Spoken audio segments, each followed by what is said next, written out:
Welcome back to 10 Pins Podcast. I'm your host, Robert Ferrell, and across from me, well, there's nobody. Adam could not be bothered. Has nothing to do with the record snowstorm we had yesterday. Has nothing to do with being very sick. He just could not be bothered. So I heard he's ice fishing. Probably ice fishing. Most likely ice fishing. The sickness for sure was a lie. He's blowing up the group chat like he's bored, so... Couldn't be bothered. So, I scumbagged Eman into doing a podcast with me. Don't know what we're going to talk about. That's fine. It's a show. Between the two of us, we have... I've done things. 13 cars that need to be put together. No, we'll get there, but mine's basically back together. Oh, shit. Yeah, so we'll talk about it. That's exciting. But yeah, we were supposed to hang out at PRI, and much like Adam, you couldn't be bothered. Man, I didn't know you were going, and the whole flip-flop, I didn't know who was going, who wasn't going, and I didn't know I was birthday going. is November 30th. Jess's birthday is July 9. July 11. It was his December. First birthday. Okay, that's important. Yeah. No, Jess, like, PRI is always like the 9th or whatever, and Jess's birthday is like on the 11th, so it's always like that same weekend. Yeah. It never works out. Yeah, as he gets older, he'll probably want to go with me. And Sarah enjoyed going when we went, so we'll probably pick up going again. Yeah. First birthday, with it being with Thanksgiving and everything and all of that, like, we didn't want it. My cousin's kid's birthday was that weekend as well. So it's just like, everyone's sick and all of these things because of the holidays. We're going to space it out a little bit. We did it on December 4th and we just kind of planned it that way, and it is what it is, but we still had fun, and we'll get back to PRI because I would like to. I enjoy going, and it's good for Petrol Box, to make some of those connections. Oh, for sure. No, I like going if there's a reason to go. Like, I'm not just going to go. Like, because in the past, it can still be fun go. Well, like if a bunch of friends are going, then I'm just going to hang out with them. But like if I'm not going to go, like if no one's going, if I don't have a very specific reason to go, I'm just not going to go. And like, would you go to talk to Rocket Wheels? No. I mean, I might. I guess I wouldn't turn down a potential partnership. But yeah, it sounds like they're more into drifters, though. Yeah. I don't know, like any of my partnerships have just kind of happened by happen chance. So I mean, I'm trying to think of anything. I don't think anything concrete has come out of PRI for me. Like when it comes to partnerships, like unless you want to count Petrol Box, but I'd call Grid Life that. Yeah. And then the rest have just been like friends of friends or like random happened. Like again, like with Joe at Dula Design, just kind of you introducing us, like. At Midwest. Yeah, I mean that was just a crazy chance of meeting. Yeah, that was just luck. I knew the Dayton boys that were at Midwest Fest, and I was like, they know everybody, and one of them has a 350Z, or like a convertible 350Z, and I was like, maybe he has some of his, because you didn't even have your cable with you. I was like, maybe he has his cable. Or he knows someone has his cable, so I went up there, and I didn't even have a cable at that point. Oh, that's right. Like, I didn't have an uprev cable at that point. Yeah, you did. Are you sure? You had one when I sold my 350Z, and that was a year and a half ago. No. Yeah. You bought your cable. Did I really not? There's used it on Trevor's car while it was in your shop, and my son was 3 months old when I dropped the car off. Okay. I'm just trying to think why I would not have had it at Midwest Fest if I owned it. That makes no sense because where I keep it is in the drawer in my toolbox. Either you didn't have it, or maybe you didn't have a computer for it. I did. Man, I don't think I had a cable until like after, literally the week after Midwest Festival. You had to use it to put a tune into Trevor's car to get it out of your garage. You mean the one that you mailed me? Then I bought one? Yep. And then you bought one. That all happened pre-Midwest Fest. Get out of here. Okay. This it's is all great content. It's all a blur. Sorry, everyone. Robbie's wrong. It's I'm all a right. blur. I don't remember. But yeah, Yeah, we just lucked out. At that point, I don't think I'd ever met Joe. We kind of met him at the same time, but it was just because I happen to have a weird thing of everywhere I go, I happen to know somebody. yeah, And- you know everybody at everything. Yeah, I'm a social butterfly, apparently. And then I am on the other end of the spectrum, whereas I don't do that with anybody, and you are the reason I have any friends outside of our little group. So in the end, what we're both realizing is that we're on a spectrum.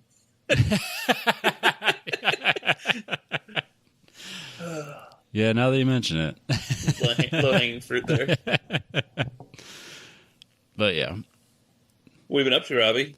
Oh, I saw your sweet digital dash. Yep. So I guess we'll talk about it. No, literally the reason that I made an effort to go to PRI was that, working through Joe at Dula Design, ended up getting a partnership with Haltech, and so all that stuff came in to his shop like the week before PRI, and he has it all boxed up, ready to go, and it's like, we're going to insure it. And then, of course, like the worst time ever to ship anything is the week the week after Thanksgiving. So we're both kind of like, we don't want to ship this much product. Even though Dayton to Des Moines should not be that big a deal. It should be It's not alphabetical order, dude. That's not how it works. Well, it would probably go Dayton to Indy to Des Moines to my house in like a day and a half. Except it's you. It would go to Raleigh, no, North Carolina, and then like to Alabama, and then over to San Diego, and then to Des Moines. No, I'll knock on wood, but I actually have really good luck when it comes to, like, ever since I moved to Des Moines, I've had one bad experience, and that was back when I lived at the townhouse. But other than that, I've had extremely good luck with shipping. Both for like things I've sold on Marketplace or eBay or things that I've bought. But no, and then as I messaged, I was like, "Dude, are you going to go to PRI?" Yeah, I plan on going. How about let's just not mail it? I'll just meet you there and get it. So we ordered Haltech Nexus R3, the dash, obviously the harness for all that, a radium fuel sender. What else did I get? Oh, new harnesses because I wasn't happy with mine. So I had the 3-2, and I felt like I could never get it tight and comfortable the way I wanted it. So I got an OMP 2-inch everything. That seems to be a little bit better. Still I can't bring myself to buy a Sroth, even though I know that's the answer, because they're like $650, and yeah, that's yeah, I can't say much more than that. Almost every car I own has a race quip in it, just because. That's just it. I mean, I had a race quip forever. Very happy with them. The cheap ones, even like the latch and hook ones. Very happy with them. And ever since I've tried to go away from that, I've been kind of unsatisfied with the amount of money spent versus the quality, because it's not much more than a race quip, in my opinion. Until you get into like the Sroths or the $700 harnesses. So I don't know, the OMP 2-inch seems. Yeah, totally. But, hey man, that's like iconic look right there. Some gradient brids with like green Takata harnesses. That was a thing. 2005. Oh, I know. How many did you own? None. I've got childbearing hips. I don't fit in JDM seats all that well. How about Takata harnesses? I've never owned a set, actually. I've just race quips. Jegs has always been within 20 minutes of me, and it's just nice to walk in there and pick some up off the shelf. Yeah. If Speedway was closer, I've overnighted stuff from Speedway because it's super convenient. But yeah, same thing. Like if I could get stuff locally and just walk into the store and grab it that day, it's gonna happen that way. I could be in Jeg's like showroom in 15 minutes, and I could be in their warehouse in 40. And growing up, it was reversed. Yeah, that'd be nice. Yeah. But yeah, so had all that delivered to Joe. So he brought it to me at PRI. And of course, it's like, yeah, we're going to meet. We'll hang out. We'll catch up. Never how it works. He owns a business, so he has to go and meet all the people, talk to all the people, has actual places to be. So yeah, we met in an alley. He handed me a box full of stuff. And it's like, well, see ya. Just didn't even get a chance to catch up. It was just, late on Saturday afternoon by the time we even saw each other. I kept kicking around the idea of selling my link for my VQ. Oh, that's right. You were talking to him about it. Yeah, for the Pro Charged VQ, I was thinking about getting rid of the link and going with the Nexus. And it was him and Han, and I was looking at buying a digital dash and all that fun stuff, and then I got a stupid deal on a link dash, and I was just like, all right, well, I could sell all of this, and still. And then finally, Joe's just like, dude, the more reading I've done, the link will work just fine for you. Let's get it in, let's get it going, and then if we need to upgrade later, we'll upgrade later. And I was like, fine. Well, that's just it. Like, I'm just thinking like what you could possibly be trying to accomplish that the link couldn't do that the Nexus could in your situation. It's just gonna be. I mean, it's such a high strung situation now. Being a most likely around 600 horsepower car, I just want to make sure that all of the safety nets are in place, everything's being monitored, and I am a firm believer in ask your tuner what they want to tune. Yes. Don't show up with an Apexy FC and ask them to tune it. Yeah, well, it's like the same thing, when I'm getting tattooed, I let my tattoo artist, like, hey, man, here's what I'm thinking. Do your thing. Yep. It's important to find the artist that you like their style. So then you can let them be the artist and you be the person that just sits there. So It's kind of the same thing with, Joe. It's like, hey, man, I want this thing to be reliable. I don't, I've taken my old Turbo Miatas that were running Mega Squirts and stuff to Brian Turner, who runs Dynatune over here in Columbus, huge LS1 guy, definitely one of the better ones around that tunes LSs and stuff. And he's like, I mean, I could take a look. And so I brought my laptop with Tuner Studio on it, and we threw the car on his dyno because he's just a friend of mine, and he was like, let's start going through it, I guess. And he was just like, really, we're just going to look at your AFR, like your fuel table and your timing. We'll keep doing pulls back and forth and see. But I don't know any of the other cool tricks this thing can do and all this kind of stuff. And it's just like, I mean, you're going to keep it from blowing up. That's fine. Yeah. Yeah. So you're not chasing after that last tiny little bit.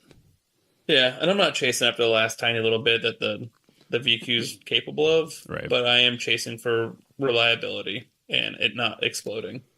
That is ideal, yeah. Yeah.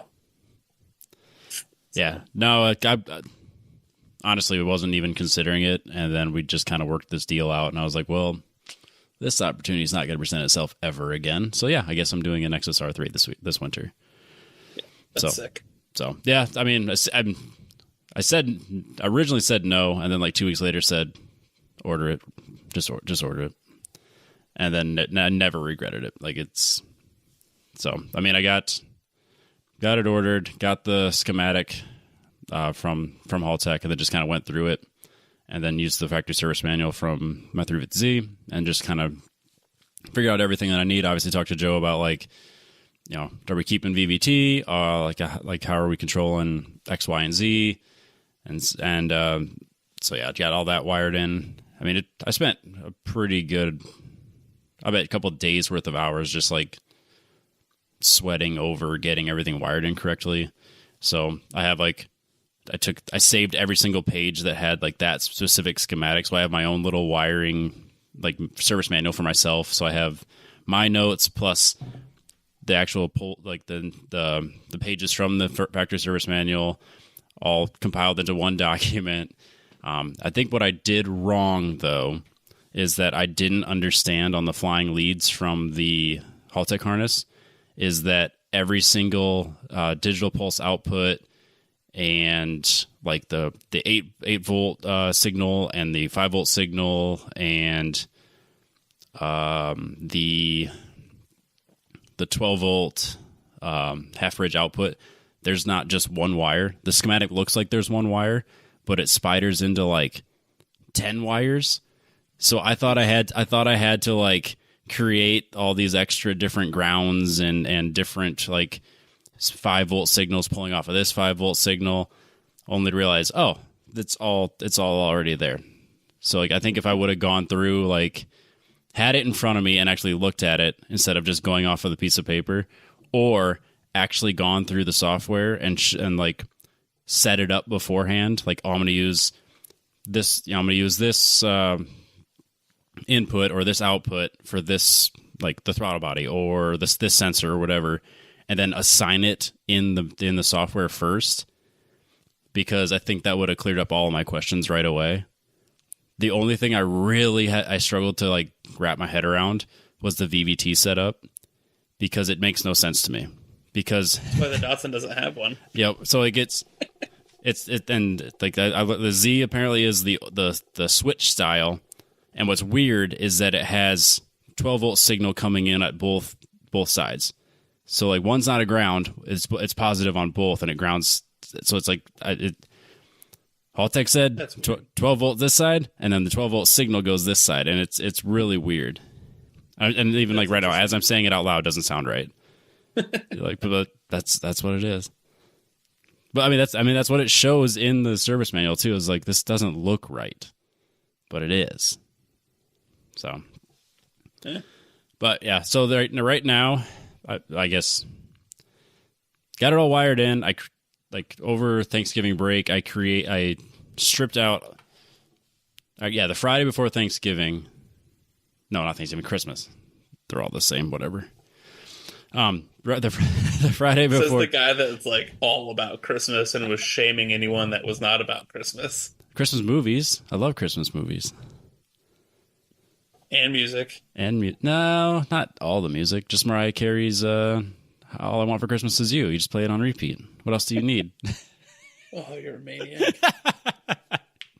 I will say though, like I made that picture. I took a screenshot and sent it on Instagram as like my story, and it was that song. Yep, it's on repeat until Tuesday. I only wanted to listen to it one time. That was enough. But in the drive from my house to my parents' house, it came up on the playlist 3 times. And on the third, I was like, Jess, this is enough. Like, I can't listen to this song again in 3 hours. Like, I just can't. Sarah found this amazing playlist that was just called Unhinged Christmas Music on Spotify. And there's some really good ones, including, I don't know if you know who Prof is. I know, yeah, I think so, yeah. The rapper? Yeah. Yeah, you sent that to us. Yeah, he's got that song, Fuck You, It's Christmas. Oh my God, it's amazing. I think I'll need to listen to that one next time. That whole playlist. It's pretty good. Yeah. There's some really good ones, and then there's some that are like, Yep, so the Friday before Christmas, I had a half day of work, came home. I think Jess had worked the night before, so she was still sleeping. So I went to the garage. Actually, she had to work that night too. So yeah, didn't see her the whole day. Went to the shop, started pulling out all of the OEM wires out of the Z. And you don't really realize how many wires are in a 350Z until you see them lying on the floor. So many. Holy shit.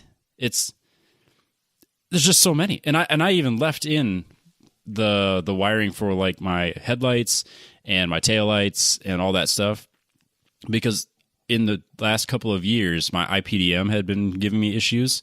So I just wired around it for basically anything that I actually used. Mm-hmm. So all of that stuff was its own little relay box. I had my headlights, taillights, rain light, reverse lights. I'm trying to think what else is on there. Wipers.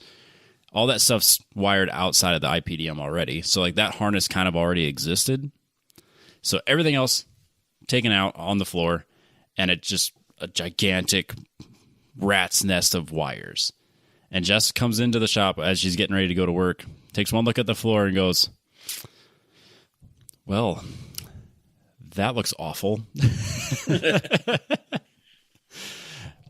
Um, and it was like at that point where I kind of went, oh shit, like we're deep in this. It's like that you're halfway through the project and then you realize how far into the project you are, and you kind of like have that moment of panic. I was like, well, there's no going back now. I clearly fucked all this up. I ran into that when I was putting the Datsun together. I had like everything in place, right? Like I had my fuel tank and like the fuel cell, the original fuel cell in, the engine's in, the trans, the exhaust is welded up and all done and everything. And I'm like, okay, there's not a single ounce of wiring in this car. Yep. Time to make a harness and a relay panel and da da da da da. God damn it. Yep. So It's not my forte, but I've gotten decent at it. I've taken a pretty good stab at it and done like. I don't want my car to look like a rat's nest. Like I want it to be nice and clean. I want all the wires not to be uncovered. I don't want it just like a rat's nest. I want it like it's still a little bit of a rat's nest behind the dash. It's more than I would like it to be, but everything else is as clean as I could make it. The Datsun's dash comes out really easily, and I actually wired that sitting in my family room, my old house. I had all the gauges in it, and I knew what they all needed. Yep. So then sorry, my wife just messaged me, and I just want to make sure she's good. Well, luckily kids don't change anything, so it's fine. Right. Either way, my wife is priority number one. Smart. But I had my dash sitting on the floor and all my wiring in there with me, and I knew what everything needed because it's a pretty basic car and no crazy fancy gauges or anything. So I just sat there and ran them, and the Datsun's dash. I want to say it's like 6 screws and like 3 bolts, and the dashboard comes out, and then on the right side of it, I designed my harness for the whole car.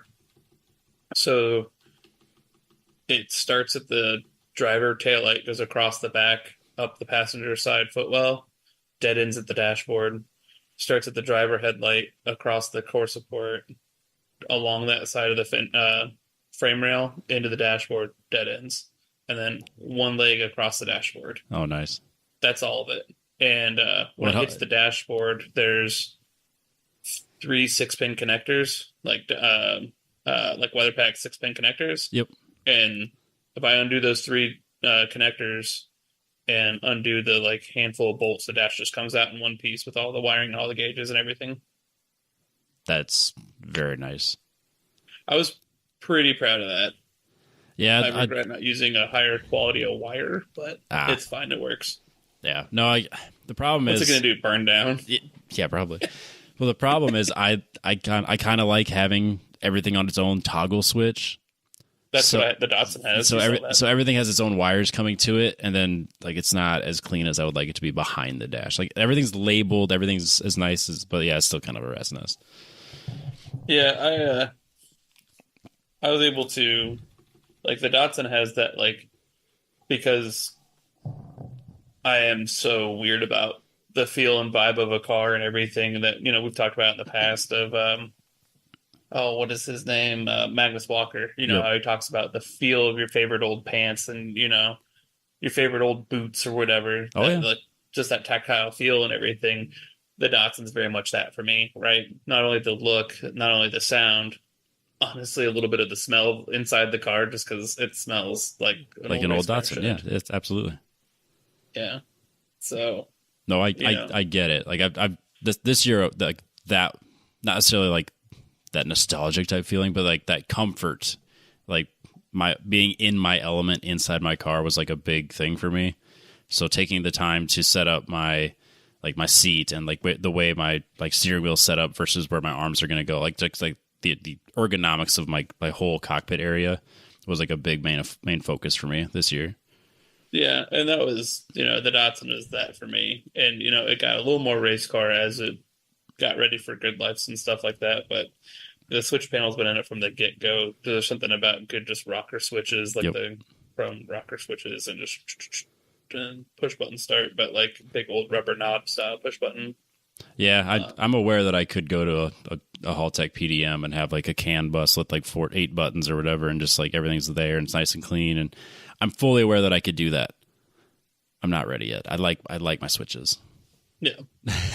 And I mean, and we'll probably get into the S13 later, but like I plan on running the wiring specialties chassis harness in that car, and that has a little solid state IPDM setup with the push buttons and everything.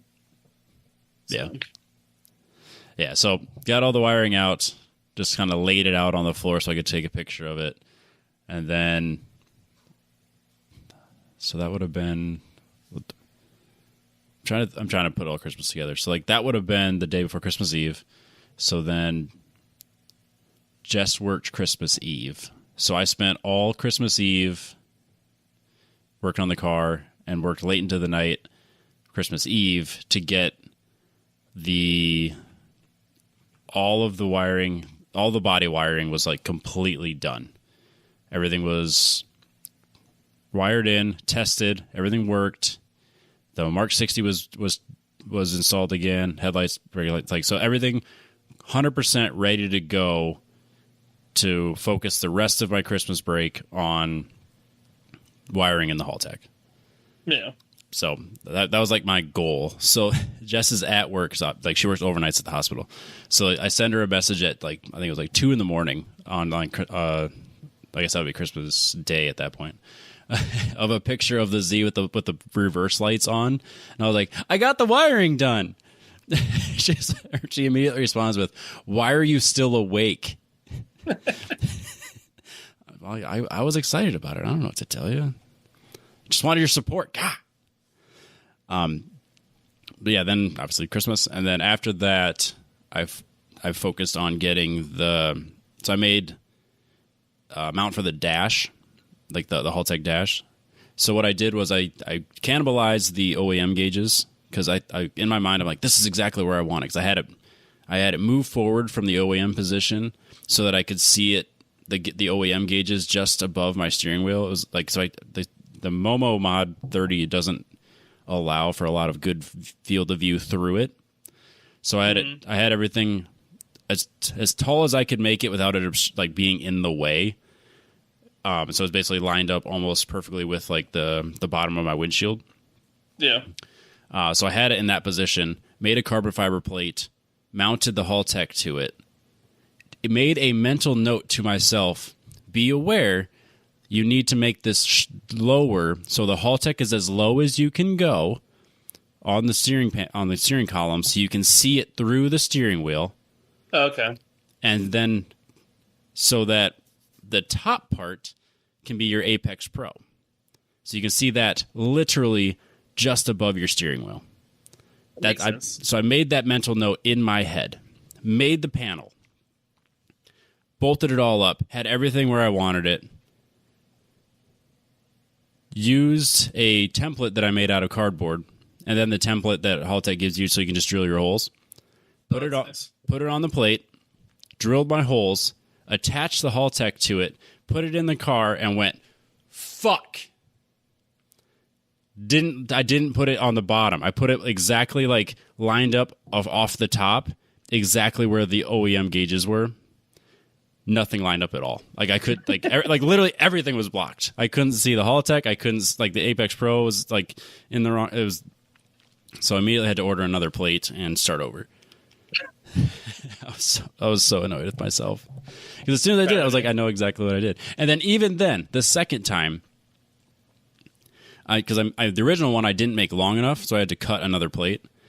So then the second one I made that mental note. Okay, this has to be on the bottom. You're dimensioning off the bottom. I didn't. That was the one that I drilled the wrong holes. Luckily, I was able to just like take it apart, drill the holes below, and now I have 2 holes that you can see that it annoys me that they're there. Oh, I'm gonna bring them up when I see it. I put rivets like nice like rivets? black rivets in it to fill the holes, but they don't do anything besides fill the holes. I'm gonna ask about them when I see it. I'm like, what do these rivets do, Robbie? They hide the fact that there's holes there. But I was really happy with how it turned out. Just the fact that I can incorporate the Apex Pro and have the Haltech dash and all be like in the perfect field of view. Now it seems great in practice. So we'll see if it's exactly what I think it'll be on track. I'm pretty sure it will be, but we'll find out. Look at you still rocking an Apex Pro, even though I'm almost positive that dash with like $300 becomes an aim dash. The Haltech? Yeah. Pretty sure it doesn't. Really? It's $300 for the GPS module for my Link dash, and I can use it as an aim dash. I'm not aware of it doing lap timing stuff. If there's a feature and a program somewhere, I'm not aware of it. And if I would be very happy to be wrong. Because like my dash won't do it unless I buy. It's like a $300 thing that plugs into the back of it. But maybe the Haltech doesn't do that. I don't know. I guess because we reached out because we weren't sure what we were going to do with the dash originally, because I wanted an aim dash, but like at least $2,000, you know, just for the one I want. Maybe I lucked out. Unless you're getting like either an old model or like the real basic, like non-color screen one, which I don't even know if they make anymore. But like the not the Pista, whatever, not important. Whatever the dash is, it was like $2,000, and then but then it's like, well, I'm not gonna. I got the Apex Pro. I already have I have all that data, and I like my Apex Pro. I really do. Yeah, it's my unit, especially even if you have it upside down. Sure. I mean, I wouldn't know. I've never done that, but you would. The only complaint I have is the fact that my iPhone that I use for it overheats if I leave the screen on. So, like, if I have the timer up, like, so it shows my lap times in real time, it won't survive a session without like overheating and shutting off. Not surprising. Yeah, it's really annoying. It's like, and it didn't help that we race on like 200-degree weekends this year. So it was like it overheated before it even got on track. Like it's like if it was sitting in the sun at all, done. So yeah, there's 2 weekends of like data that I just don't have. I had a bad race year. Otherwise, I would have poked fun at you just now. I can't. I don't have a leg to stand on because the one event that I drove my own car at, I broke it. So you know. Hey, I turned more laps than you at that event, but not by many. No, is that even true? I did multiple races at Midwest Fest. Yeah, I did 3. Oh, then no, it's not true. Yeah, I was gonna say I didn't think it was because I did practice qualifying. And at least 2, if not 3 races. I know I didn't do the 4th race, but I'm pretty sure I did a couple of races. Never mind then. I definitely don't have a leg to stand on. I was going to say I was severely underpowered and beyond frustrated, but I did do multiple races. And then once Joe took a closer look at it, I was like, don't bring this back on track. You got it. Yeah, so super happy with how that turned out. And then after Christmas, I was able to focus on getting the harness all put together and made. Just basically did a pretty good job with my notes. There was a couple things that had it all done, had it all wired in. Then I went to use the software to program it so that I can... tell it, because with an Nexus R3, you have to you can do whatever you want. Like you can put whatever sensor you want to whatever input or output you want. Like it's totally customizable, totally programmable. Like it's whatever the hell you want. Which is no small undertaking. Like, the stuff that it's capable of is incredible. Because I have a buddy that works at Soho Motorsports that are like the fastest VQs in the world over there. And he's doing a turbo VHR setup in his S13 drag car. And it's just like, whoa. He's like, yeah, I'm going R5. I'm like, Jesus. And we were talking through, and he was trying to convince me then that I should go R3. And yeah, I'm not part of the cool kid club with a Haltech. Not yet. The We'll get dirty you drifter with a with a link. link. It's a good link though. Yeah, I guess that Formula Drift sponsorship money's working out because you're buying. Yeah, I'd say you're buying link things because of the advertising. Obviously, it came with it. The original jersey I had that Trevor Seibel owns now. Yep. Which I have no idea how that car's doing anymore. He's working on it. I know it. He was messaging me a little bit about it. Like once we got it, so that we could actually move it. Yeah. That was a big step forward, and I think after that it's been more nitpicky, like getting the tune right type stuff, which is good. Yeah. Well, it's just like it's always nerve wracking selling a car to a friend and then ripping the ECU out of it. Well, no, like I don't know. I bought a car pre-modified.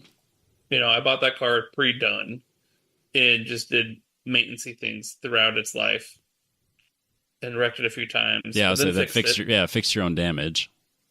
But I swapped, I brake pads and I did the maintenance-y stuff while using the car, but I didn't really get super deep into the car on, I just took the previous owner at his word. And he's a detailed guy, and he was very upfront when I bought the car and everything, and I didn't have any reason to doubt him on any of the things he claimed. But it's still, I felt weird.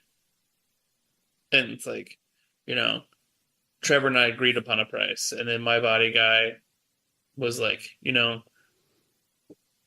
found a little more damage than planned, and I basically sold Trevor the car after the damage occurred, and I hooked him up with my body guy because mine was going to be cheaper than his. And I was like, here's the price. And then my body guy got into it, and he's like, it's a little more expensive. And I was like, I'll cover the difference because, you're not trying to screw anybody here. Yeah.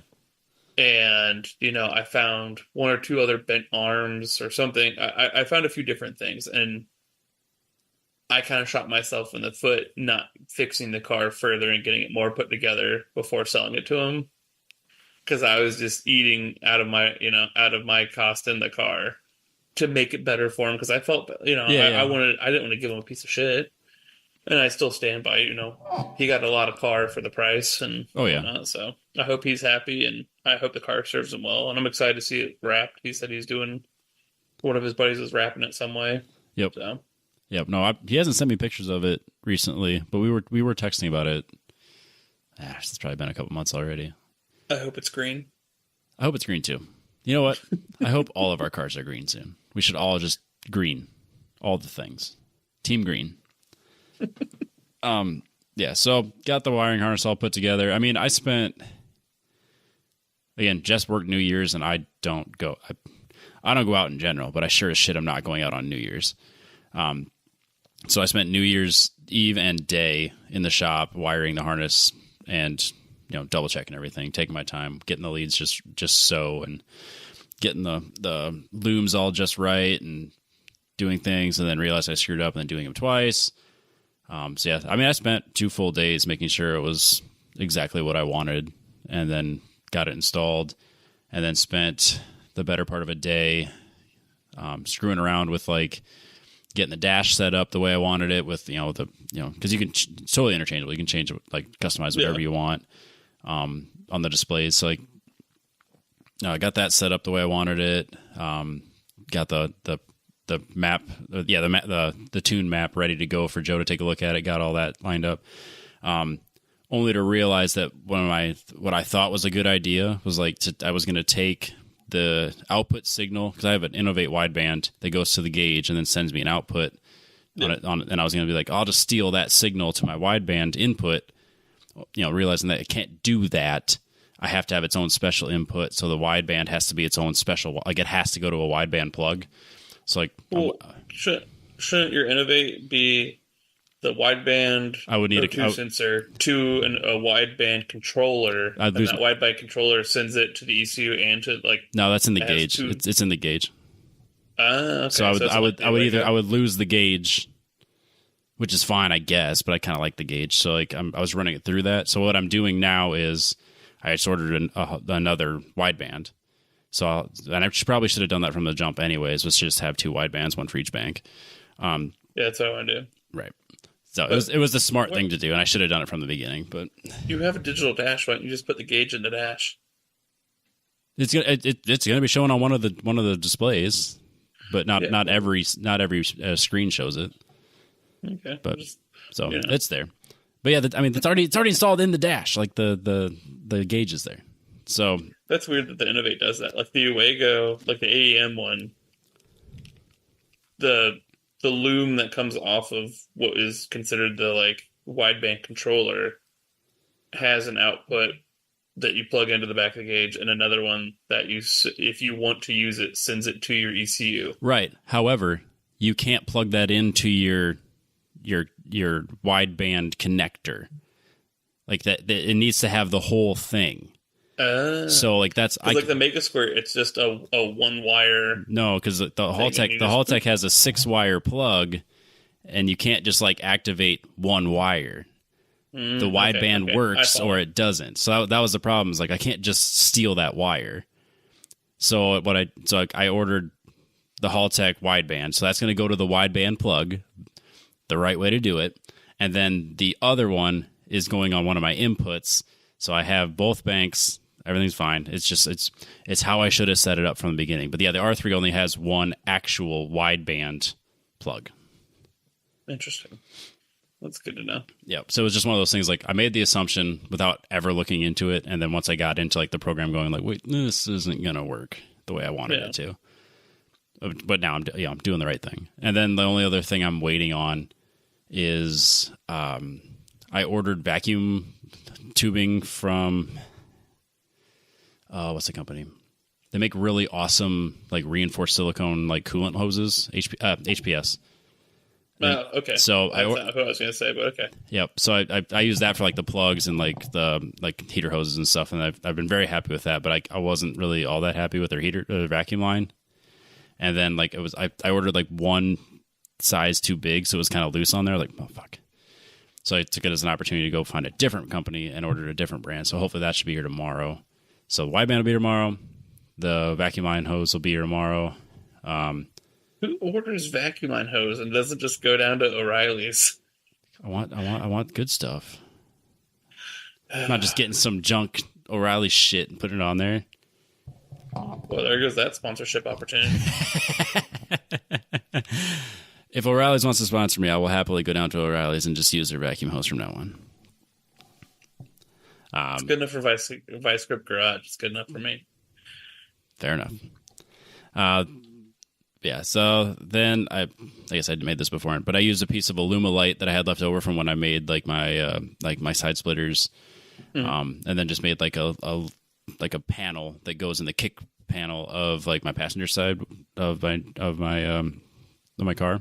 So kind of up in front of the dash where like a passenger seat would normally go. I have this panel that like the Nexus and the TPMS module are mounted to. Because you got to show it, you can't just hide it under the dash. Everyone's got to see it. That's fair. I did not do that with the Datsun. The Datsun's like footwell's too small, and I have a passenger seat. See, if this was a car that had a passenger seat and people were going to put their feet there, this would not be how I would mount it.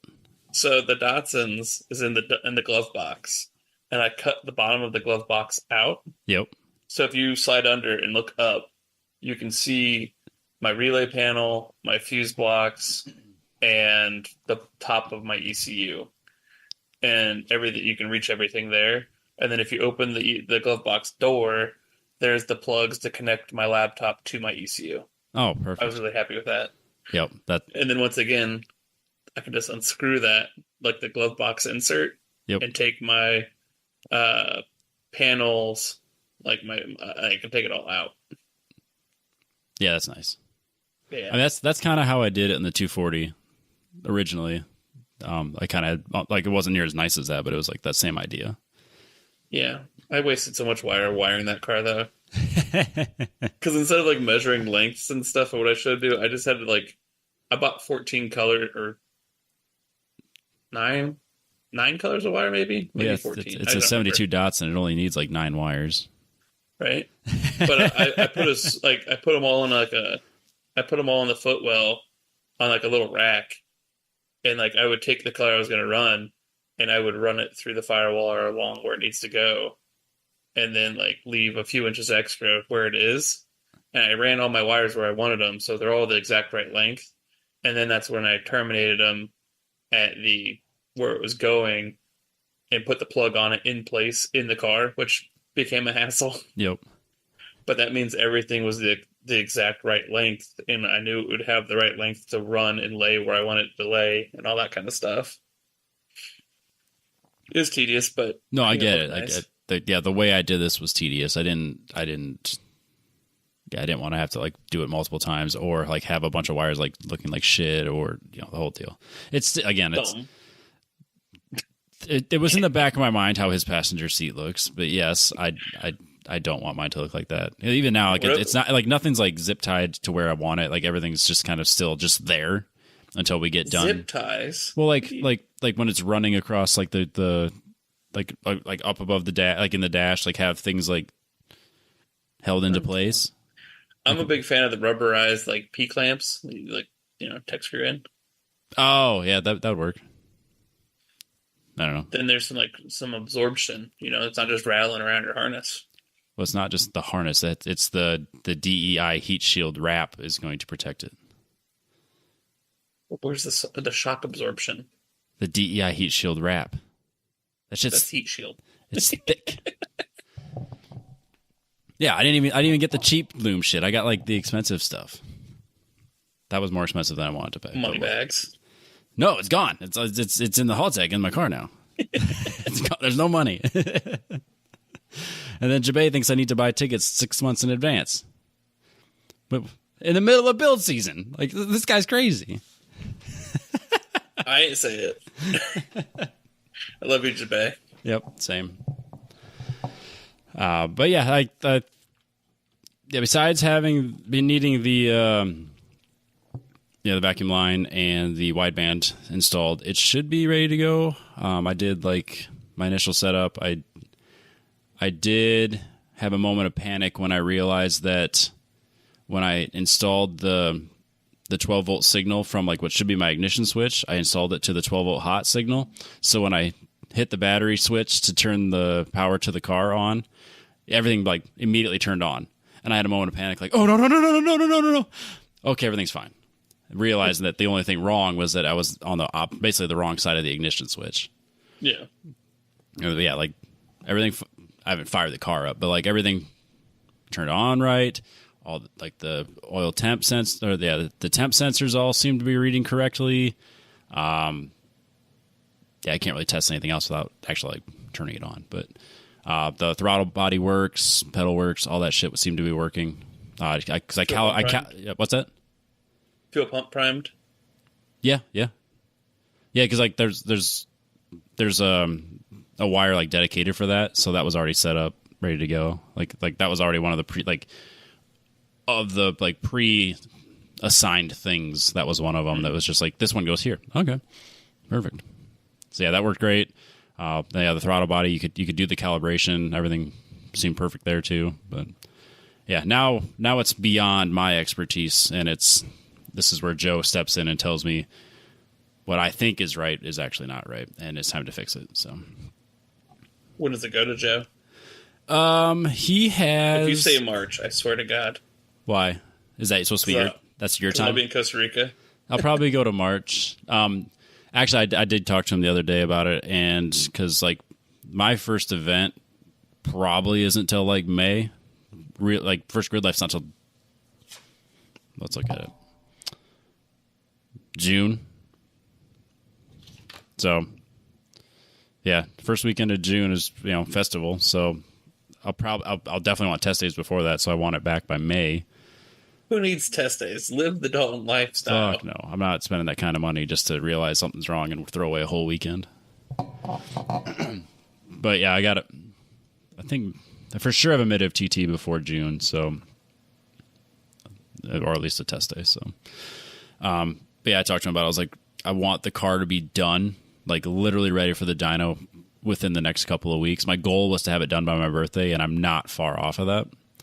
Obviously, there's a small list of things that I'll want before I actually take it on track, but those things are not essential to getting it on the dyno. So I think once the Nexus is done as far as we possibly can go here, because like the goal would be to do a bass tune, do some street tuning, basically verify everything is working as it should, because the last thing I want to do is send it to Joe and have him spend days or weeks fucking around with it instead of just putting on the dyno and tuning it. Yeah. So makes sense. Yeah, so because I have the Mark 60 signal outputs going into it. I need to calibrate those, so obviously I can't do that right now. Also, the 8 inches of snow we got yesterday doesn't help, so that'll be, you know, whenever we can get to it. Yeah, but like the traction control stuff, that'll be a little bit of time consuming to get that set up correctly. I did get the 12 point the rotary dial thing for it. Mm-hmm. So that we do want to mess with that. So it's like, you know, 1 will be no traction control whatsoever, and then 12 will be like, it's raining as hell out. I need all of the traction control. So we're getting that. We're going to get that set up. That'll obviously take time to get set up. And then just having getting the speed sensor stuff correctly set up, because I know it's weird because on the Mark 60, all the manuals or all the like schematics that are out there say that, you know, these 4 pins, they give the output signals for all 4 wheels. So it's a 0 to 5 volt signal. My harness had the wires for the rears, and that's what the E46 used, or maybe it was the fronts. No, it was the rears. Not important. It has only 2 wheels that it actually had wires to, that it used that signal for like the speedometer. And it didn't actually have them wired in for the other ones. But everywhere that I found online says that, they're there, they function, but for whatever reason, they're just not used on every car. So that's what has me nervous, is that if, you know, the wires weren't there, but supposedly the signal is, so we'll find out. If not, then we'll have to get creative on how we pull the signal from the speed sensors. But I mean, we'll figure it out. But yeah, other than that, it should be really close to firing up, doing some bass tune stuff. Hopefully in the next week or so. Fun. Oh yeah, exciting stuff. Yeah, no, like I was real aggressive with getting my stuff as far as I can possibly go. October, November, wanting to focus December on this so that the car could be basically done in January. You know, track ready in January. So like the rest of it stuff is just nitpicky things that I want, and then I can focus the rest of my time as not spending all day of every weekend in the shop, and I can start getting back into the sim and work on my actual knocking the rust off of like my driving and racecraft stuff like that. Yeah, so that'd be a good plan. But yeah, I think that's it for me. Yeah, that's just a mountain of work. That I it's kind of nice to see it all just kind of come together. And once I can get the car started up, then I can finally like feel accomplished. Like, okay, I can cross off installed on my list, because like I refuse to cross it off yet because I haven't even started the car, so it doesn't count. That's fair. But yeah, so if Joe's listening, we're about ready. Car's coming to you. But we can do it in March. That's fine. It sounds like that's the perfect time to go. And I don't have to worry about anything else going on that weekend or month. Nice. I'll go eat White Castle, Skyline Chili. I'll tell you all about it. It's good stuff right there. I do like it. More than I should. Well, I haven't had Skyline Chili yet, but I do like White Castle. Skyline's good. I like chili. It's, as someone that grew up in Texas, it's not chili, but it is. I don't know. It doesn't have beans in it, so it's what? Not. How does it not have beans in it? Chili doesn't have beans in it. Yes, it does. No, it doesn't. Holy cows! Is that how they do this in Ohio? There's no beans in their chili at all? That's how they do it in Texas, where they invented chili. Get out of here. So does Skyline chili have beans or not? No, traditional Skyline has no beans. But Can I get it with beans? Like if you go there, you get a three-way. Heyo. A three-way is the pasta, the chili, the cheese. You can get a four-way, which is pasta. What pasta? This is ordered. Just the Skyline comes on like noodles. What? Yeah, it comes on. I don't want chili on noodles. I want chili in a bowl, maybe with some crackers and cheese. That's it. That's all I want. So you can do that too. So Skyline comes with like a gratuitous amount of cheese. Good. I want to be backed up. Oyster crackers to put in the chili if you want to. Okay. Like if you get a bowl of chili, you can. Yep. But like Skyline's known for three ways, which is spaghetti, chili, cheese. No. And then a coney, short little hot dog, chili, cheese, mustard, and onion. Okay, that sounds good. I get my conies without mustard or onion. You can get a four-way, which is the spaghetti, the chili, the cheese, and beans. Okay. And a five-way adds onion to that. Are we talking like raw onions, like a handful of raw onions just tossed in there? Yeah. Nah, I don't want that. Yeah. I go three-way. Yeah. You can get habanero cheese, which is the move. Ooh. That would be good. It's delicious. And then I get mine inverted. So it's the pasta on cheese top. Is on the bottom. So everything melts together. Oh, yeah, that's how you should do it. Yeah, it's good. Yeah, cheese first. But if you do it the other way, it's like the iconic look because they put like a mound of cheese on there. Yeah, no, it's a better picture, but the cheese doesn't melt right. It's a deal. Yeah. All right. Well, I'll for sure get that when I'm in Dayton. That's fair. Marion's Pizza is in Dayton. Ask Joe about Marion's Pizza. It's pretty good. Okay. So I'm gonna drive. I'm not gonna get any Chicago style pizza. I'm just gonna go to Marion's Pizza. That's what I'm doing. Yeah. It was on the I don't know TikTok, YouTube, whatever. This guy that does wanders around doing pizza reviews. He went to Marion's. Guy Fieri. No, that's Diners, Drives, and Dive-In. Well, so far, every time I've gone to one of his restaurants, that's actually not his actual restaurant because that wasn't great, but like the ones that he's done for the show, those were great. Yeah. Yeah. No, there's some big weird guy that wanders around just eating pizzas. I don't know. I will try any food, but like legit. If someone's like, you should try this food, yeah, I'm in. Yeah, that's why you should come to Costa Rica. I've told you 1,000 times I want to go. We planned on going. You selfishly had a child and canceled the trip. So like the reason we didn't go the first time is your fault. And the reason I'm not going this year is because I'm going to France, which I need to talk to Booney about because I still haven't gotten like the final like dates. Because that kind of interferes with my grid life schedule because right now it looks like I'm going to go to Midwest Festival, go home, work a number of days, not many, fly to France, watch the 24 Hours of Le Mans, have a vacation with Jess, and then be back in time for Mid-Ohio, which is June 28th, 30th. Are you coming to Mid-O? Yeah, that makes the most sense. That one is my furthest travel, is my plan. I'm probably going to buy the tickets when they're available. Because Gingerman is up, like Midwest Festival is always on the list. Mid-Ohio, because it makes the most sense because you were like 20 minutes from the track. Joe's like, what, an hour from the track? Not that close to the track, but yeah. Yeah, like Joe's not far away, so any sort of tuning type stuff would be not far away. He'd probably go. Then I plan on going to Autobahn in September and potentially Road America. The $1,000 entry fee kind of has me not feeling great about it because that was an expensive weekend to not get on track very long. But yeah, that's. But I mean, it is what it is. It's a great track. I mean, it's worth every penny, and I assume that festival will be fucking awesome. Yeah. I don't doubt that for a second. So I'm thinking I'm going to do Midwest, Lime Rock.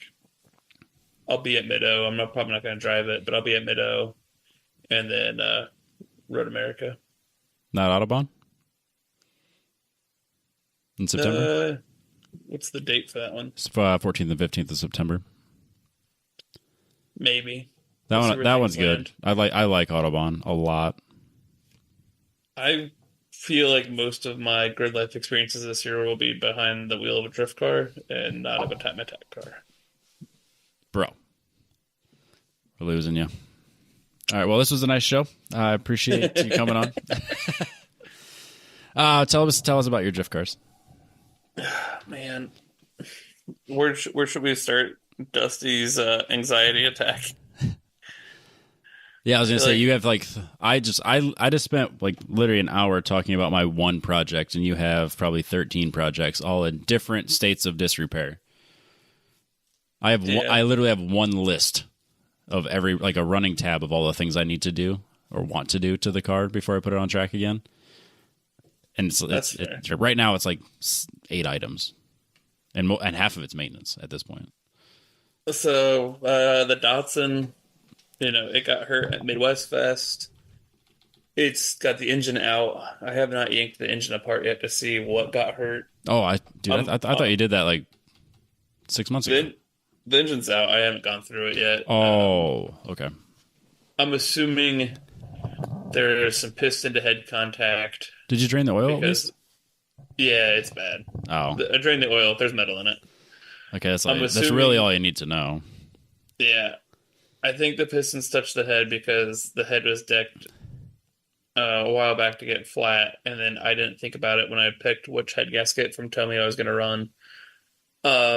And when the engine got hot, I think it was touching a little bit. And then Did they say they had to take a bunch of material off, or was because like they had to take a little bit off.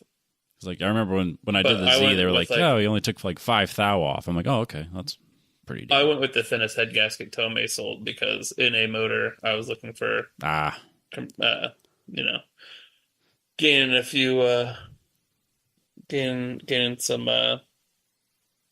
compression there. So yep.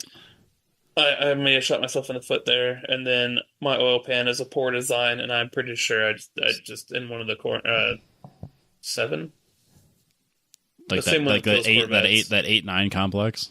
Yeah, the same thing that kills Corvettes. I think I may have starved my engine a little bit of oil. So Oh, yeah, that's real. That's a long time at a sustained G-force. Like you don't think about it, but like you're constantly in a constant state of angle. Well, not yeah. angle, but you know what I mean. Like, Well, and that was when I had the wider wheels on it. My quarter panel was sitting down on it and almost cut the tire in half. Jabay thought the car was on fire because it was smoking so bad. yeah, that was a deep cut. I'm surprised it didn't like have a leak or a pop or. Yeah, we got it switched out and it worked. So you just have like. Hmm? So do you not have like an oil cooler or do you just have like the stock oil pan and like 3 quarts It's of oil in it? Aftermarket oil pan. It's a McKinney Motorsports oil pan, but it has a baffle, but like no trap doors or anything like that. It does have an oil cooler, but yeah, I just think I think the oil kind of just sloshed away from the pickup. So I got to pull that apart, see if the engine's salvageable. Hope so. Oh wait, yeah, because you have the RB25. Okay, I'm like for some reason in my head I'm like, well, it's a Datsun engine. Never like I knew better. I don't know. I'm sorry. For those that aren't aware, I have a 76 280Z, RB25 DE bottom end, RB26 head, ITBs. It's Dope. proper vintage race car. It was so dope. Yeah, I love my car. It's super cool. It's a little bit of a headache sometimes. Yeah, it's a car. Yeah, they do that. Right. If the engine's savable, I'll rebuild it and get it back in with a different oil pan. I'll probably also throw an ATI damper on it and a few other odds and ends, just future proofing. Yep. I did that this year too. If it is not savable, it may wait until next winter. I've got a lot of financial things going on in life that are big moments. Yeah, they're all like not fun adult shit. Well, and three of them are not fun adult stuff, and one of them is a fun adult thing. So we'll see where everything lands. Yeah. But depending on what goes on in my personal life, if the engine's trash, I may wait until next off season because that's when my budget should I should know if I'm spending a large sum of money or not. I'll buy an RB30 block and I'll just do the damn thing once and for all and go RB30 block with an RB26 head.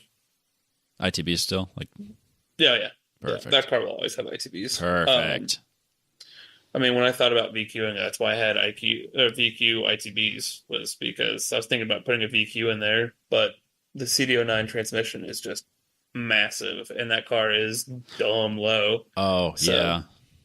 Yeah, that would not yeah, work. so that's a quick rundown of the Datsun. Not a lot's changed from that. I got hooked on Copart for a quick minute, Who and hasn't? I found the perfect thing I had been looking for, which was a Challenger that had been rolled into a ditch, so the body damage was bad enough that no one was going to try to buy it and fix it and put it on some corner lot, you know. Yep. Uh, but I found a 6-speed RT car. I was hoping for like a 6.4 or something like that, but it's a 5.7 car with a TR6060. I got an insane deal on it because the Copart couldn't find the key, so they didn't know how many miles are on it. They couldn't confirm it ran, on and on and on. Uh, I was the highest bidder, but didn't meet the reserve.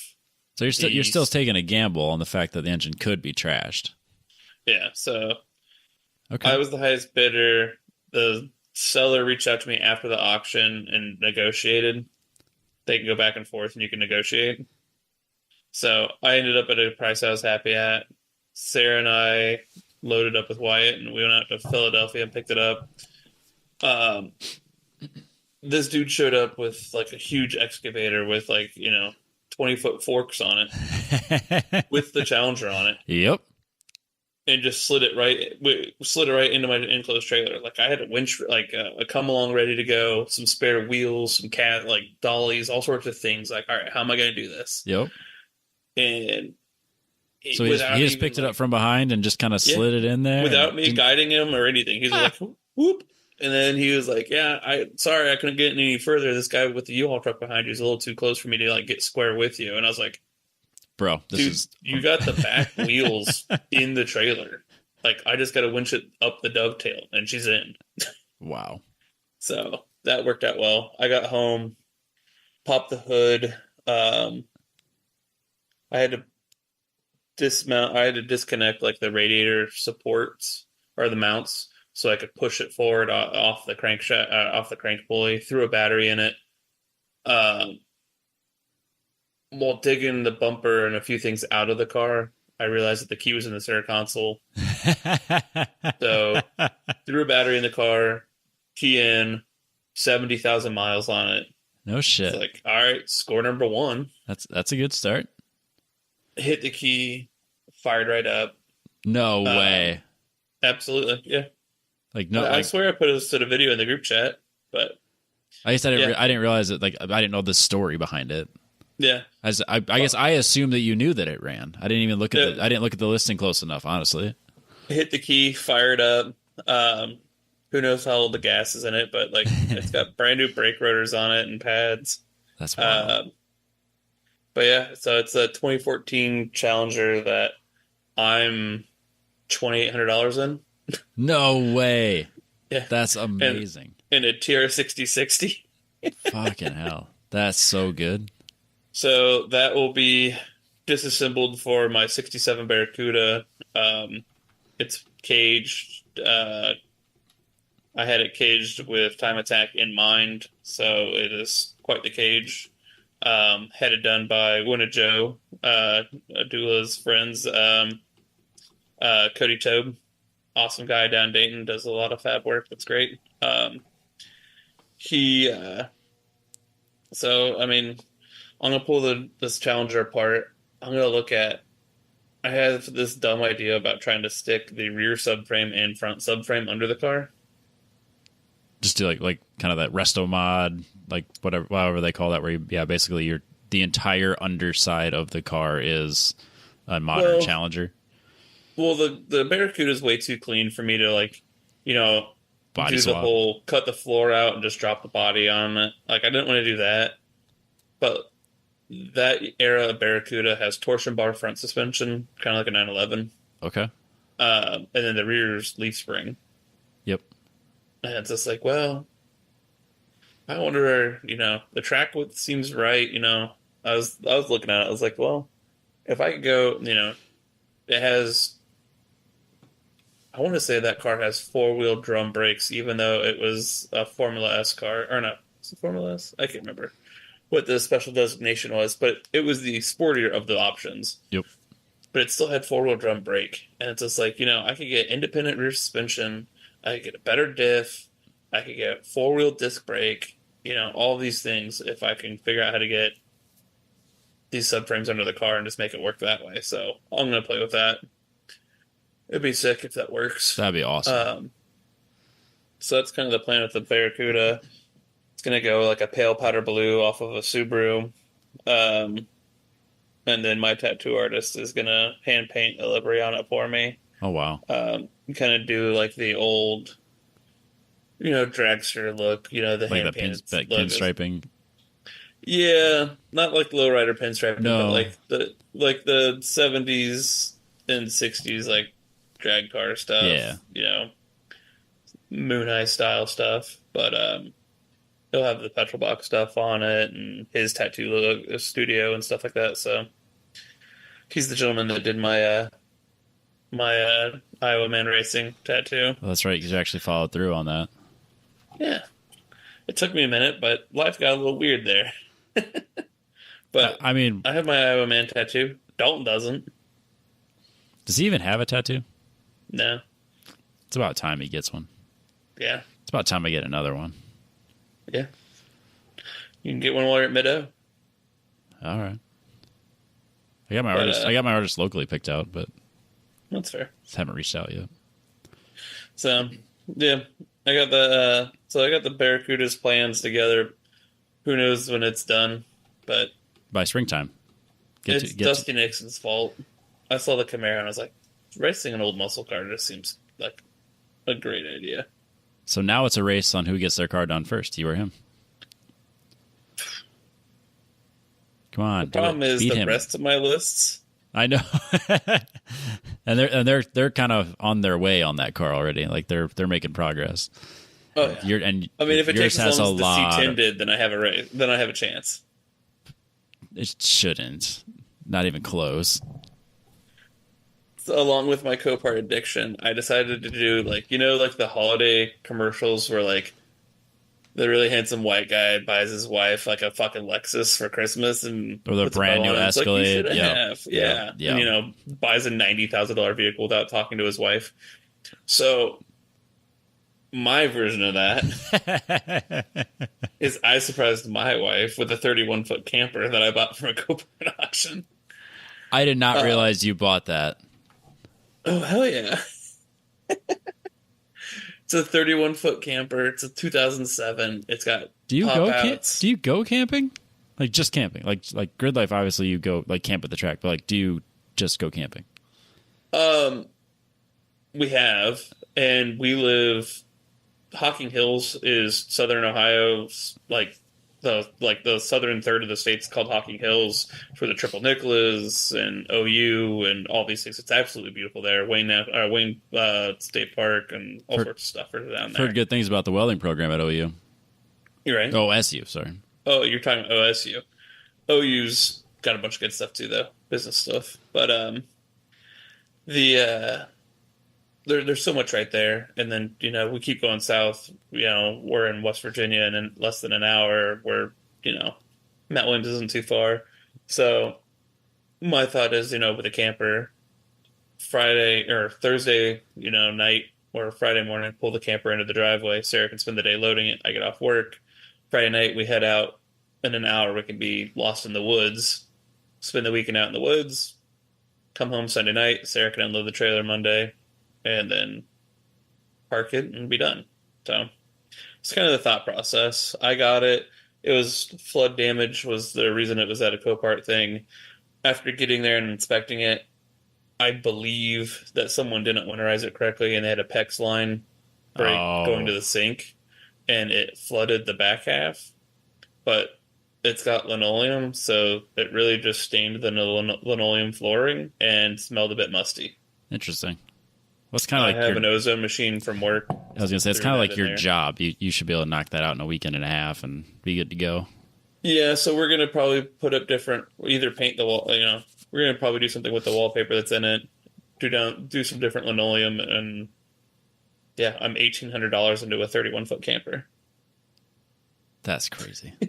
Copart's like dumb addicting. Yeah, I get it. No, I've never pulled the Uh, trigger, but I've bid. yeah, so those are some of the dumber things. The Volvo that made me end up in Iowa for the first time. Uh, I have the engine just about out of that. After Dalton and I and John put the engine in that in Dalton's old garage. If you haven't All listened to that episode, go back. It's like probably comfortably in the like 100s of when Yeah. E-Man went to Iowa with John and they swapped in this engine Out of spite. out of spite. So what you're saying though that this engine that you guys swapped in Dalton's garage did not last. It is dead. Oh no, the engine's perfect. What? It, Why are you pulling it out? because I don't really like. It was gonna be a tight squeeze to get the transmission out with the engine in, so I'm just yanking it both out. What's wrong with the new transmission? The new engine, I believe, has too much oomph for the old trans. Oh. So when I drove that car to NOLA Grid Life the first time I met Dalton, it had 250,000 miles on it. My mom bought it new in 2005. When she was done with it, she gave it to my brother when he had his first kid, and then it was given to me at some point. Um, but that car had 250,000 miles on it, and my brother is not particularly kind to cars. And so the engine developed knock when we were in New Orleans. Dalton towed it back to Iowa for us. So we put an engine in it there. It was good for 6 or 8 months or so, and then the transmission started like kind of slipping. Mm.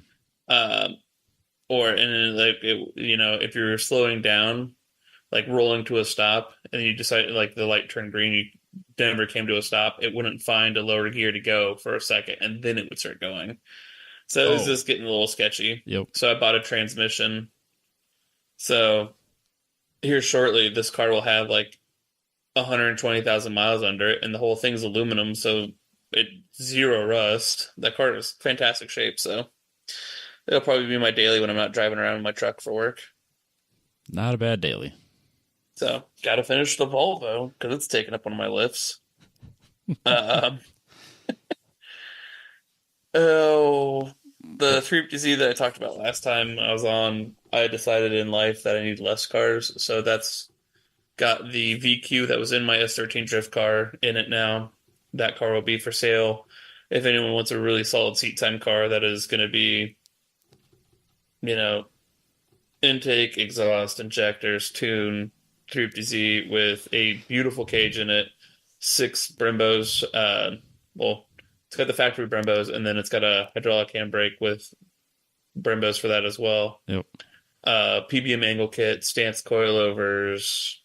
I may put my radium surge tank in it. I may just sell that separately. This is the one that you saved, Yeah. that you talked about on the show a while back. Yeah. Yep. Okay.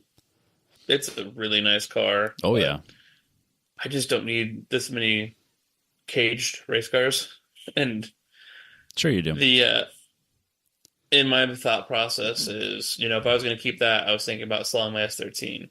But S13s are becoming very hard to find, and 350Zs are, they'll be they're there not hard to soon find enough. anymore. Don't you worry. Right. But they made it. They made the 350Z and the 370Z for Ever. 2 decades. Yeah, forever. So I'll have plenty of time to find another one if I need to.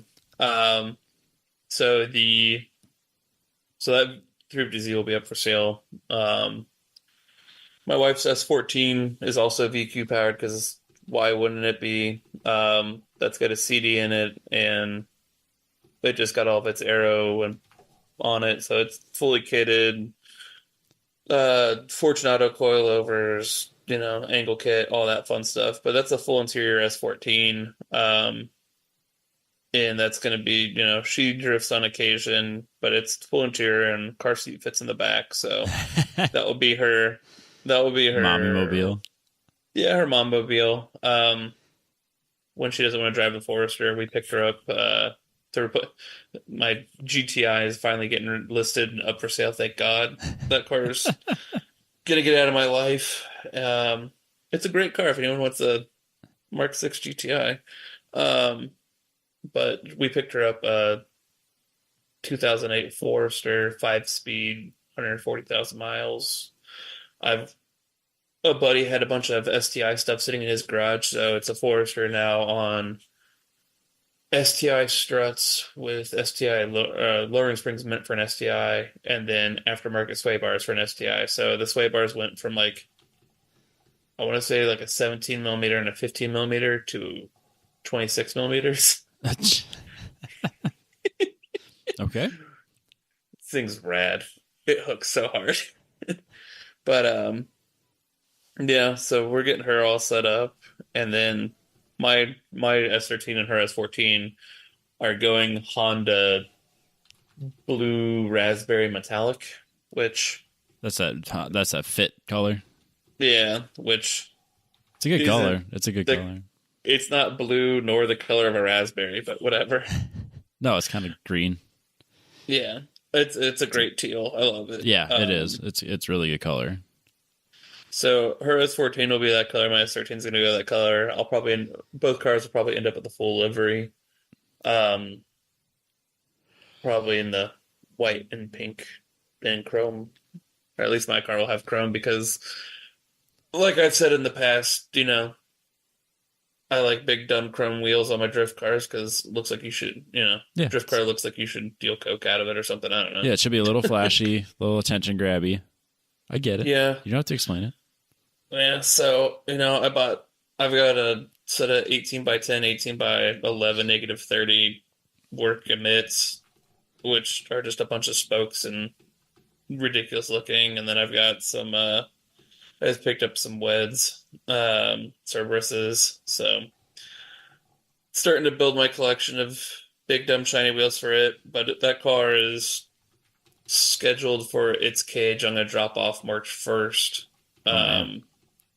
To Adam Brock, who, if you don't follow on Instagram, he does a bunch of fab work for rally cars and stuff like that. But he is what is he on Instagram? I think he's avocado underscore Brock. But his cage building is just Stellar. top notch. Yeah, I think he's 9hio.com.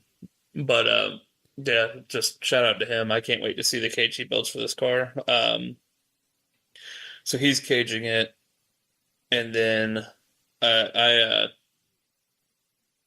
my original S13 that I've driven the past few years,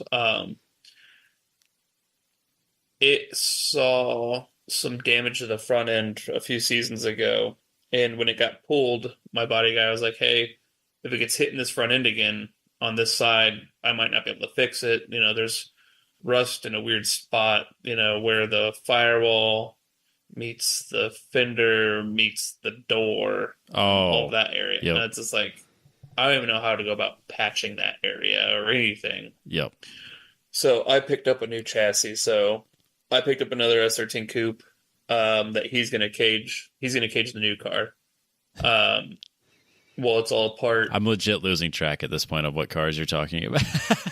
Sorry, this is S13. This is where everyone's just like, wait, which S13? Which car? The new S13 chassis. Yeah, Dusty has a list and he's just looking at it going, what the fuck? Bingo. So the new S13 is getting a cage and chassis swapped from my old one to this one, and it'll be getting painted the same color as my wife's S14. So then you're retiring the other S13? Yeah. Yep. I'll take it off you if you want to just get rid of it. I'll find a place for it. Right? Yeah, I got room in my shop now. It's cool. Yeah. But it's not the slopey back hatchback style, so I don't know. Yeah, it's a coupe. A proper coupe. No. Yes, absolutely. Nope. So yeah, that's kind of where everything landed at the moment. Can't see you at all in your video, by the way. Oh, sorry. I was adjusting some settings. My computer just told me it's going to die soon, and it's my work computer, so I don't have a charger here. Oh, great. Hey, I didn't know it was going to last so long. Phrasing. Yeah, I was going to say, I'm sure you've never said that before. But yeah, so the built motor from the old 350Z is going to go into this. You know, it's going to be a 600 horsepower, just party car and cage. It's got the full GK Tech catalog underneath it. All right, hold on, time out. Where did the 600 horsepower 350Z engine come from? Because I thought that was in the car that you saved. It was in the car that I saved. So you pulled the engine? Oh, so are you selling that without an engine? No, it's got the VQ that was in my coupe, in my S13. They switched engines. Okay, and they're both together and running? I didn't put the boat one in it, no, because it's going in the new chassis when it gets caged. Okay. Yeah. Right now, my old S13 is becoming a pile of parts as I pull things off of it to get ready to get rid of the shell. Gotcha. So yeah, I'm waiting to put anything on the new chassis until the cage is done and inside and outside's painted. That makes sense. Yeah. So once it's all painted and done, since it's going to have the same tube front that's currently on my other coupe, because that tube front is removable. So then I can just slide the VQ straight in with the CD instead of getting some dumb angle to try to swing it in.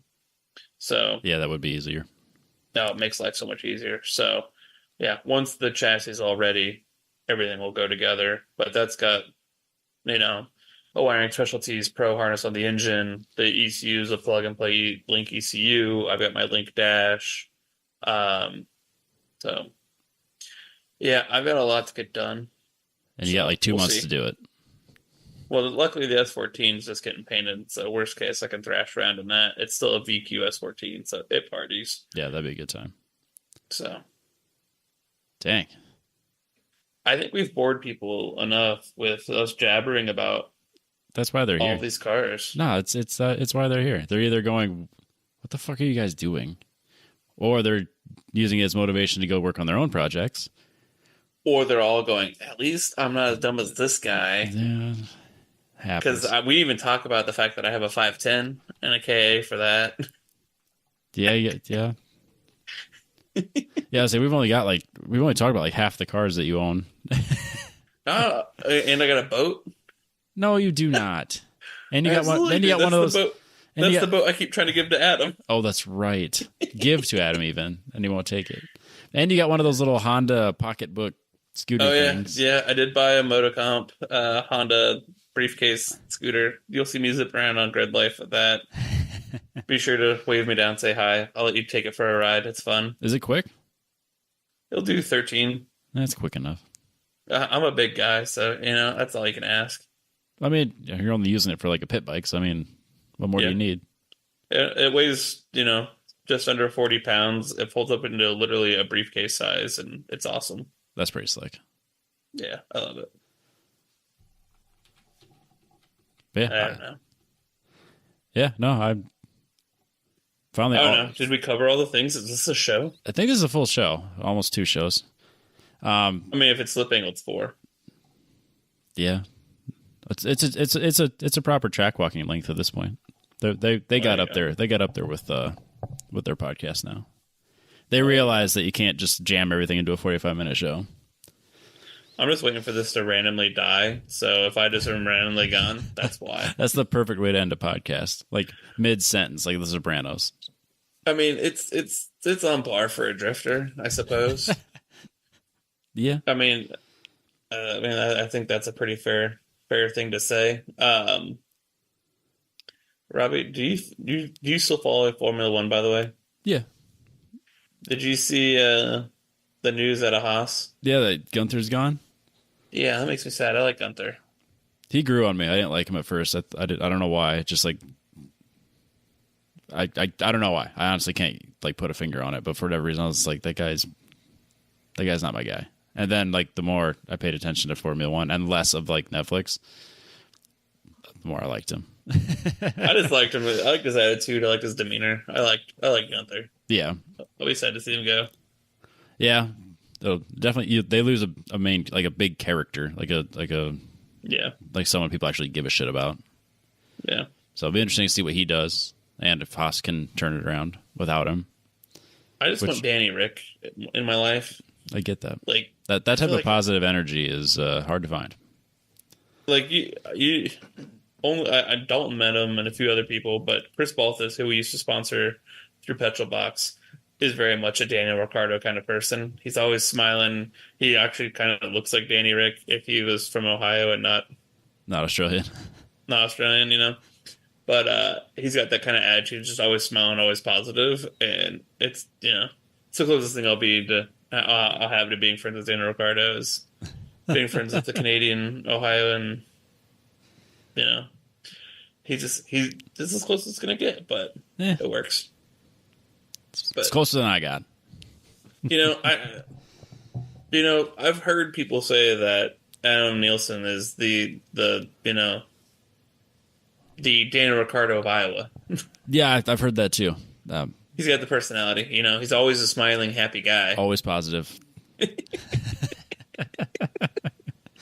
Surely he's listened this far. Oh, he doesn't listen to the episodes he misses unless we badger him in the group chat and tell him tell him that he missed everything. You're like, man, you gotta hear what we said at the end.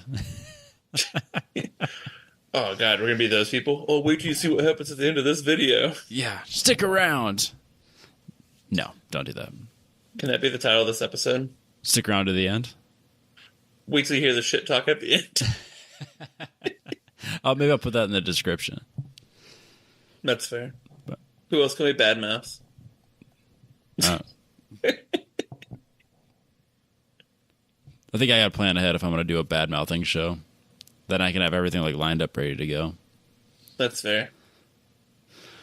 But yeah, I think we did a show. Yeah, sounds like we'll be hanging out here in a few months. Well, you should really consider going to Lime Rock. Dude, it's so far. You were done at Mid Ohio. Just leave your trailer at my house. No, because that's then I have to skip Road America. Wait, what? So Mid Ohio is June 28th and 30th. Road America is July 26th to 28th, and then Lime Rock is August 16th to 18th. So yeah, that's a pretty big gap there. Bummer. No, don't get me wrong. I want to do Lime Rock, but yeah, that's like Lime a Rock was 20-hour like 2 drive. weeks after Mid Ohio last year, so that would have worked out then. Yeah, no, it's just it's quite a drive, and yeah. But it's such a pretty part of the country. And that track's fucking amazing. You don't have to sell me on the track. You don't have to sell me on that. T-Pain did karaoke last year, and just I heard he was supposed to be at Autobahn, Mid Ohio, Road America, and Gingerman. So those are the ones you want to be at. Is he going to be at all those? Yeah, of course. You heard it here first. I was talking about it the other day. Duh. I mean, dude, I have no idea. Mid Ohio is never going to let drifting happen again, and T-Pain's a drifter. Yeah, because they just resurfaced that, and then Road America Road America just resurfaced too. So I'd be real curious what they do there. I told Jabay that they should let us drift the kart track there because that's got all sorts of elevation and just whatnot. That kart track would be sick to drift. The big track at Road America will not be a fun track to drift because it's big straightaway, 90-degree corner, big straightaway, 90-degree corner. There's nowhere that you can watch that you're going to see more than just one corner. No. Unless you're throwing down a shit ton of power, then you could hang the carousel out. Right. You got those kind of... But yeah, no, I agree. I couldn't agree more. So, I mean, that track's just not a fun one to... The big track wouldn't be a fun one particularly to drift. But the kart track would be rad, and then you could do it like they do at Heartland Park, where drifting is kind of all day. Yep. So then you could take ride-alongs. You can, yeah, it'd be a whole deal. As many ride-alongs as you want. Yeah, that'd be cool. I think that'd be fun. Yeah, and then I mean, I really think that Mid Ohio let them drift because they knew they were repaving, and they were just like, yeah, whatever. You can't hurt the track. We're gonna repave it. Yeah, And it I was mean, sick. I mean, It went well. Midow's a club circuit event, so I mean, it's not a festival, so Yeah. yeah, they probably won't have drifting at all. So no surprise there. Yeah, that's a bummer. But Lime Rock's a sick track for all the events. It's a beautiful place to hang out. Highly recommend going to that event if you can make it. Yep. No, I probably won't make it. Probably realistically don't see myself being able to drive it, but I would agree. I would highly recommend it. But yeah, I think this is the show. I will let you go, and I appreciate you coming on and filling in for Adam.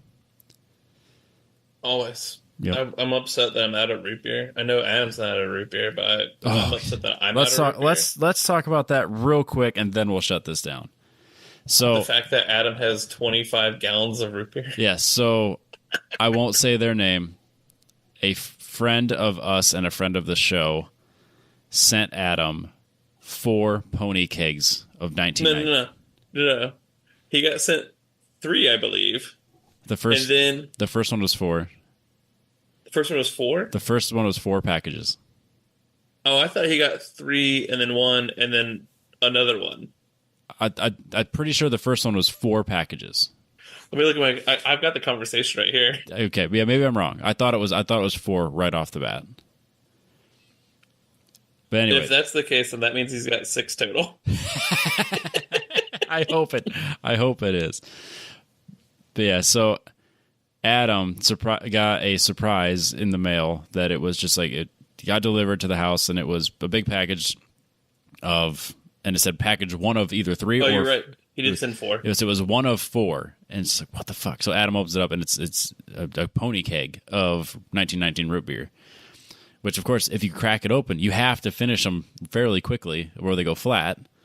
So it's a really nice but like super inconvenient gift, which is the best type of gift as far as I'm concerned for me, because it's nice for Adam, but also it's wildly inconvenient. And Katie's super mad about it because it takes up the whole fridge. So they've got 5. 4 came. 1 was sent later because I ordered some, and I asked the sender, hey, how long did it take for your order to get to Adam? Because I haven't got mine yet. And they're like, I don't remember. I'll send another one and we'll time it. And then so there's been more conversation about it, you know. So has he not gotten all of them yet? If he's got 5, he's got all of them that are currently being sent. But we'll leave it there for now. I don't want to spoil anyone's plans. But I thought you said there were 6 because we had 4 to begin with. 4 to begin with. 1 was sent, let's see here. December 24th, another one got sent. Okay, and I thought there was 1 more after that still. No, they just set themselves a reminder to send more. Ah, perfect. Yeah, I said that their financial advisor is going to be confused on your root beer budget for quarter 1. If you want to send Adam a like very nice but wildly inconvenient gift, I will give you his address. So, in a world that's all fair, if you want to send Robbie a wildly inconvenient gift, I can also give you Robbie's address. I don't think that's how that works. It is. So, if you need Robbie's address, let me know. Oh shit! Have you got any good T-shirts lately? Yeah, Petrobox shirts, and this Dula Design Performance shirt. But no mystery shirts. No, any shirt that I've gotten in the mail as a gift, I have shared on the podcast. All right, I'm gonna have to reach out to your secret admirer. We'll see when the next one's coming. I appreciate the ones that I'll actually wear. So if you want to keep that up, that'd be nice. Orchestrating the chaos is fun. Yeah. Yep. All right. If you want, so this is a good time to plug it. If you want in on this type of chaos, go to Facebook, search 10 Tenths Consortium. It used to be 10 Tenths Podcast, whatever. I can't remember what we called it. But we made fun of consortiums like, I don't know, 6 years ago. And that's what we did when Michael was still on the show. So then we jokingly changed the podcast group to 10 Tenths Consortium, and we never changed it back. So if you want to get in on that, it's a really super fun group. There's like 400 and some odd people that are on there. It's pretty active. Like there's people posting fun stuff almost every day. Really good group of people. Really fun. So if you want to get in on that, you should definitely hit that up on Facebook. We'll welcome you with shenanigans. We do provide shenanigans. On a side note, I looked at my phone to find this conversation about the root beer, and I was just sent a screenshot from my friend trying to sell a supercharger kit from his IS300. So are you buying a supercharger for your IS300? I don't have an IS300, and no, I wouldn't supercharge a JZ. But this response, I'll have to do some research, but definitely keeping this adapter in mind. I'm waiting for my bond money to get out. What? That seems like a friend that you would have, yeah? Yeah, that's amazing. No, that's not my friend. He's receiving that message from someone on Marketplace. That is so typical Marketplace. My friend selling it they're using is an engineer that works for TS Tech designing seats for Honda. Oh, cool. He's very much not that person. But that is where you sell these things to, yes. A DCT like adapter in a JZ powered FCRX7 and has a built transmission in his IS300 that's supercharged. Wow. He's got some interesting stuff. But yeah, I bet. Everything's automatic. He has one arm. Oh, yeah, that would limit your shifting abilities, yeah. Yeah. So, fun times. But anyways, we're going to shut this down. Appreciate you coming on. I'm probably going to end up cold calling you here in the future again. We'll get some more updates on your projects, plans for the future. More shenanigans. That's really where I'll get a more concise list together so things make sense that I'm not just like, oh, this 13, over here. Yeah, this S13, this Z, this VQ. Yeah, it's hard to keep track of. We'll make a list. Doe 1, John Doe 2. Perfect. All right, and we'll catch everyone next week.